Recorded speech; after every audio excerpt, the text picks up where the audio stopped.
Hello, my name's Luis and I've been doing makeup for 6 months, and I'm going to show you how you can take your drag makeup looks from this to something more like this. And I'm by no means a professional, but I've gathered a few things here and there, and I think it could be a little helpful to you. Alrighty, and as per usual, we're gonna start out by washing our face. Do not skip this step, because this will ensure that you have a clean and smooth, even base. Okay, so now our skincare, skin prep is one of the most important steps in our makeup routine, but keep it very simple. Preferably use a water cream and your eye cream, which will do just fine. Now, if you want it to last a little longer, which I assume is the case, you're gonna want to use a primer. I recommend this one from Danessa Myricks. It is a primer slash serum, so it has skincare benefits, it's grippy enough, and it works with most foundations. And I pair it up with a blurring primer. It is also from Danessa Myricks. Her products are so good, and they are so because she is a makeup artist, so she knows what she's making. And make sure you're letting all products set into your skin for a few minutes after each application. Moving on to the brows, you're gonna rub some rubbing alcohol on your brows to remove the oils. You're gonna need a little comb like this one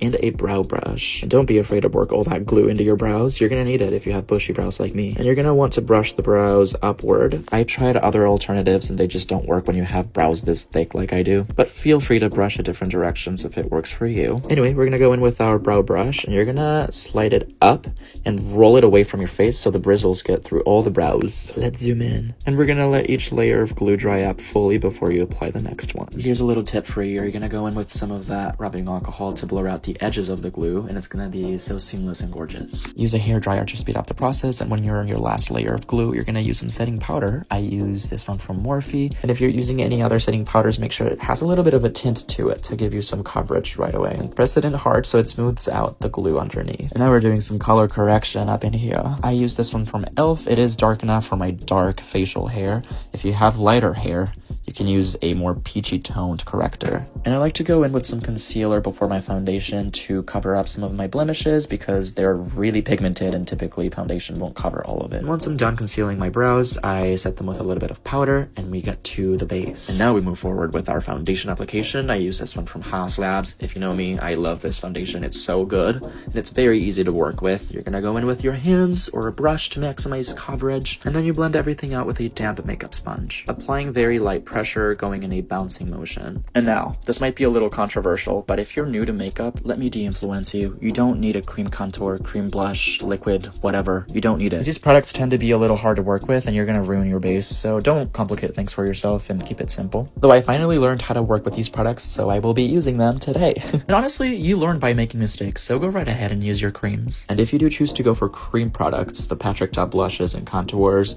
are that girl. They give you control over the pigment, so you take your time, build it up to your liking, which is what you're looking for when you're starting out with creams. But enough of this cream contour blush talk. We're gonna move forward with our concealer. You're gonna pack it on, don't be afraid. And I like to apply it on these areas. Now that it's on, wait a minute, go get a drink, let it dry. And once it's been a few minutes, go in with your brush, and then you diffuse everything with your sponge. I'm a little crazy, and I like to go for a white concealer after that. And I will then set my under eye with my Huda Beauty powder, and the rest of my face with my Fenty Beauty powder. Set that face with no fear. Your makeup won't move, you won't be sweaty, you're gonna be so stunning, and that's on period. And now we get to reinforce our blush and our bronzer with our powders.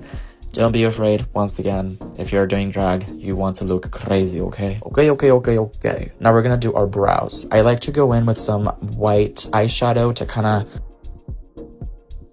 And then I go in with some light brown eyeshadow to sketch out the brow, and I draw in some eyebrow hairs with a brow pen. And now I go and do my eyeshadow off camera. Don't be afraid to play with shapes and be so stunning. We're gonna set our face and melt our powders with these two setting sprays, and here she is.